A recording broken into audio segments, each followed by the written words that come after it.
Psalm 85, a psalm of the sons of Korah. You, Lord, showed favor to your land. You restored the fortunes of Jacob. You forgave the iniquity of your people and covered all their sins. You set aside all your wrath and turned from your fierce anger. Restore us again, God our Savior, and put away your displeasure toward us. Will you be angry with us forever? Will you prolong your anger through all generations? Will you not revive us again, that your people may rejoice in you?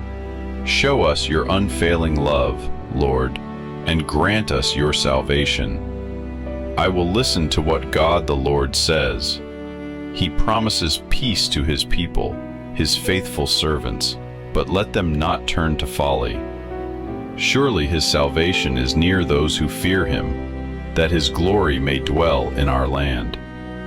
Love and faithfulness meet together. Righteousness and peace kiss each other. Faithfulness springs forth from the earth, and righteousness looks down from heaven. The Lord will indeed give what is good, and our land will yield its harvest.